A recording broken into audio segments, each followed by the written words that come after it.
아리가또. 그런데 일본 영화를 보다 보면 말투가 강하고 심각하지도 않은데 심각하게 얘기하는 경우가 많습니다.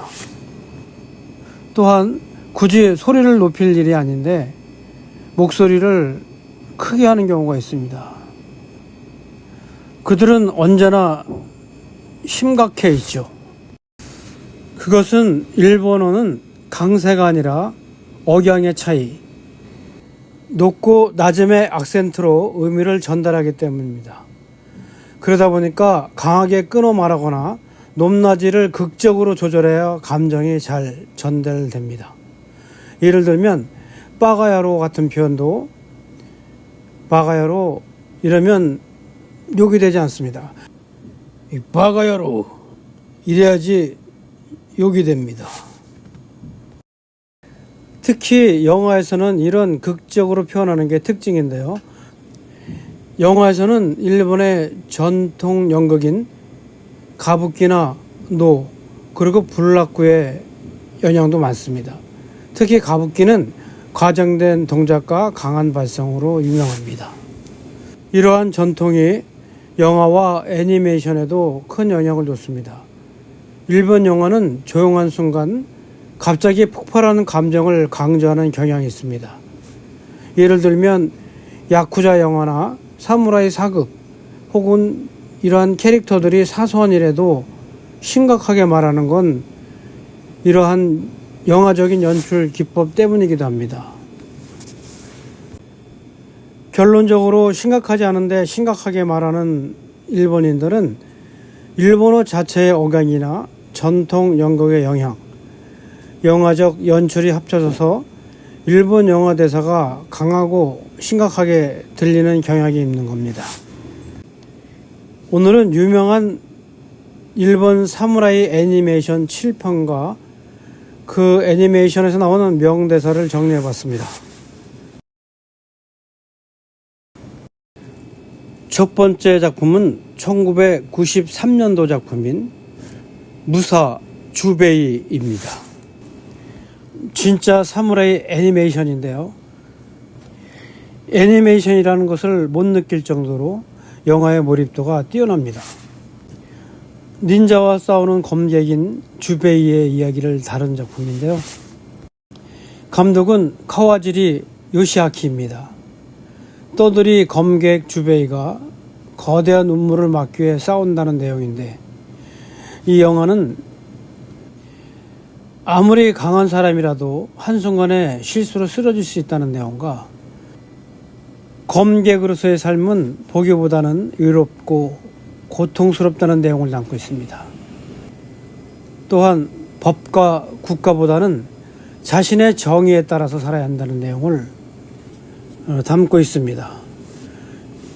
이 영화에서는 이런 내용들이 나옵니다. 칼을 뽑는 순간 나는 살아도 죽은 것이나 다름없다.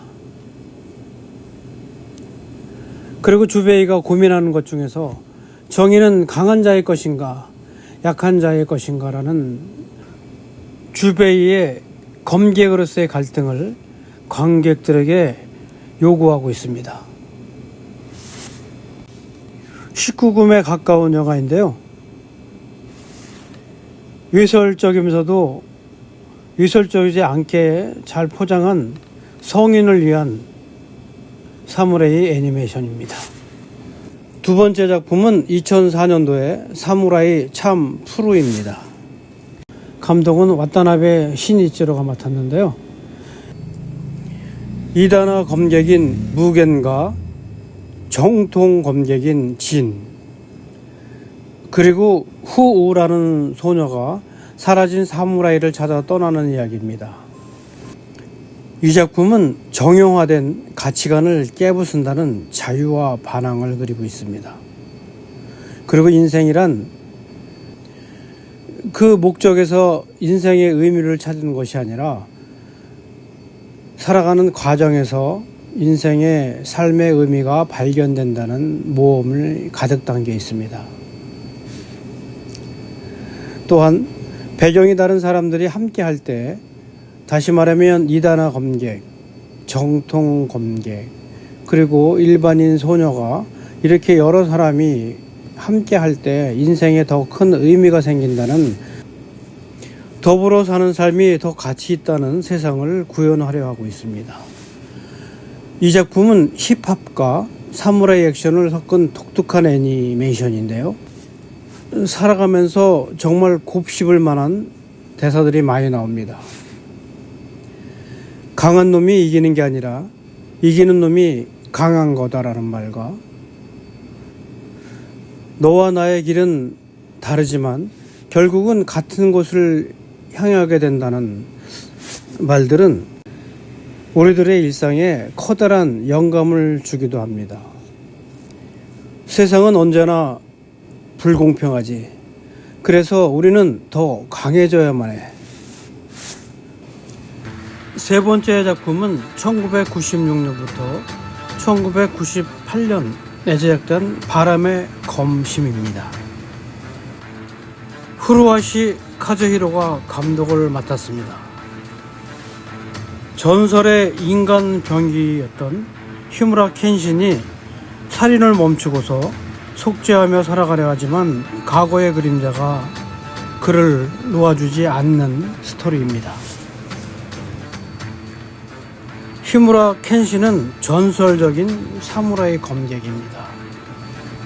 제가 알고 있는 사무라이 검객들 중에서는 가장 뛰어난 검술을 지니고 있는 것 같습니다. 작품 속에서는 상당한 미소년의 모습으로 등장하는데요. 영화 속에서 비폭력주의와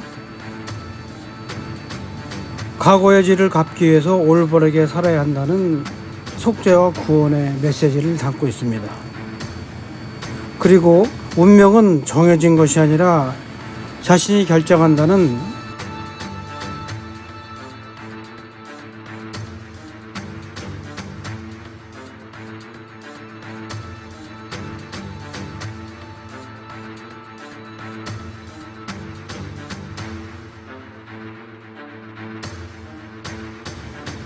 운명론을 따르고 있습니다. 다시 말한다면 자신이 운명에 관계없이 결정된다는 결정론과의 반대의 개념인 스스로의 운명을 결정한다는 운명론을 강하게 제시하고 있는 거죠. 작품 속에서 히무라 켄신은 이런 것들을 주장하고 있습니다. 약자는 아무것도 지킬 수 없다. 진정한 강함이란 사랑하는 사람을 지킬 수 있는 힘이다. 상처받고 쓰러지더라도 다시 일어나서 살아가는 것, 그것이 인간이다.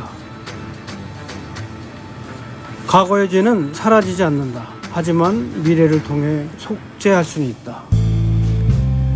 이 작품에 나오는 시시오 마코토는 이런 말을 합니다. 양육 강식이야말로 세상의 진리다. 힘없는 자는 사라질 뿐이다.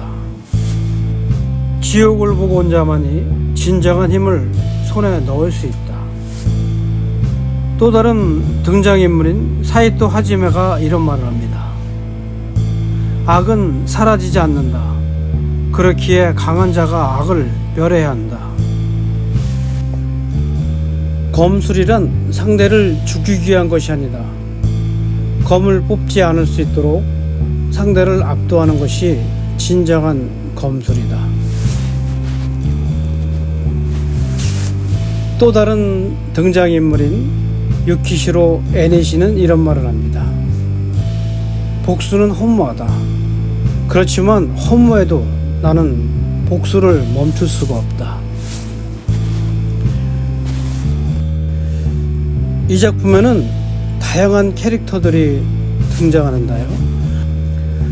자신의 신념을 자기가 내뱉는 대사를 통해서 자신의 철학과 가치관을 잘 보여주고 있는 작품입니다. 영날검의 시무라 켄신의 바람의 검심이었습니다. 다음 작품은 2015년 작품인 닌자 슬레이어입니다. 키타다이 켄지가 감독을 맡았습니다. 이 작품의 줄거리는 사이버펑크 세계에서 가족을 잃은 주인공이 닌자를 처단하는 복수극을 다루고 있습니다. 복수는 끝없는 지옥으로 이어진다는 복수의 공허함과 법이 해결하지 못하는 정의는 개인이 찾아야 한다는 정의는 개인의 몫이라는 사무라이 시대의 전형적인 힘의 논리를 보여주고 있습니다. 현대적인 닌자 복수극인데요.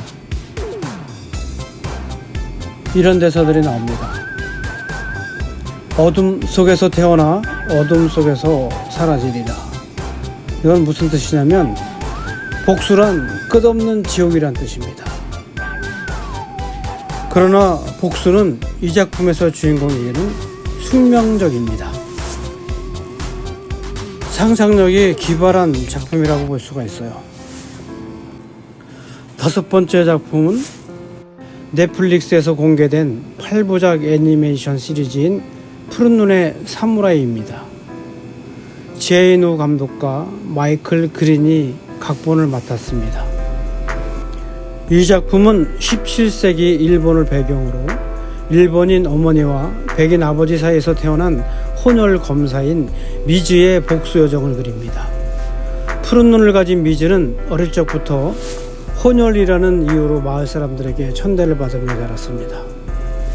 어머니와 일찍 헤어진 후 맹인 도공인 에이지와 함께 살면서 검 제작과 검수를 익히게 됩니다. 미즈는 자신을 태어나게 만든 백인 아버지를 죽이기 위해서 길을 떠나며 그 과정에서 다양한 인물들과 얽히게 됩니다. 이 작품은 혼혈인으로서의 정체성, 차별, 복수, 그리고 자기 발견의 여정을 다룹니다. 미즈는 자신을 둘러싼 편견과 차별에 맞서 싸우면서 자신의 존재 의미를 찾아갑니다. 또한 여성으로서 남성 중심의 사무라이 세계에서 살아남기 위한 투쟁과 내적인 성장을 보여주고 있습니다. 이 작품은 독특한 캐릭터와 깊이 있는 스토리로 많은 시청자들에게 호평을 받았었습니다.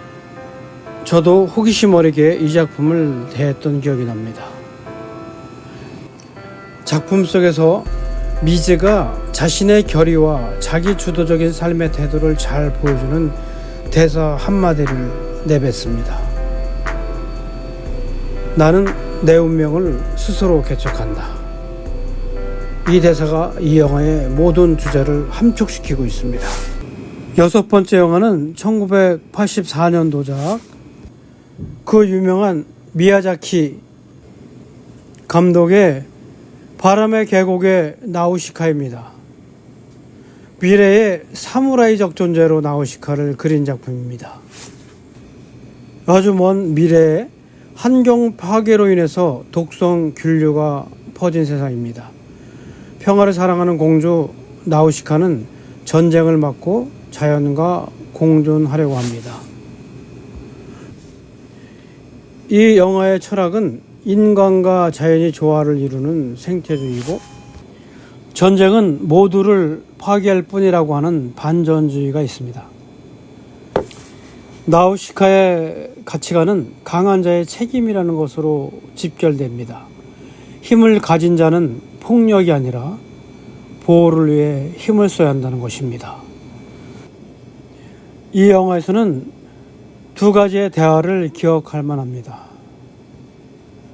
미래를 지키는 건 우리 손에 달려있다 라는 말과 증오는 새로운 증오를 낳을 뿐이라는 말입니다. 일곱 번째 작품은 2001년에 명보극장에서 보았던 센과 치로의 행방불명입니다. 이 영화 역시 미야자키 감독의 작품인데요.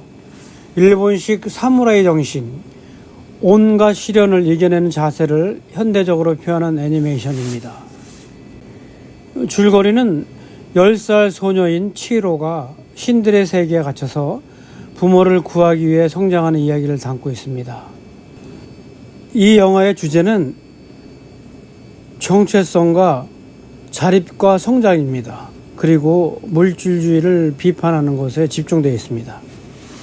탐욕은 인간성을 잃게 만든다라는 내용과 어려움 속에서도 자기 힘으로 모든 일을 해결해야 된다는 자립심과 이름, 즉 정체성을 잃지 않는 것이 인생에서 가장 중요하다는 철학과 가치관을 담고 있습니다.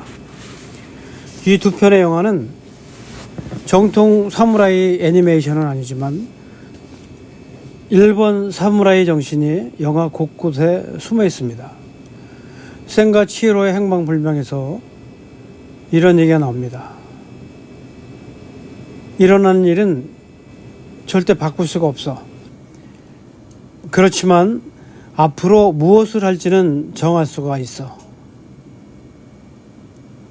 이름을 빼앗기면 너는 너 자신이 아니게 되지. 이번 영상은 사무라이 정신이 내재되어 있는 여러 가지 장르라고 할까? 다양한 테마가 있는 애니메이션으로 구성해 봤습니다. 즐거운 시간이 되셨으면 합니다. 감사합니다.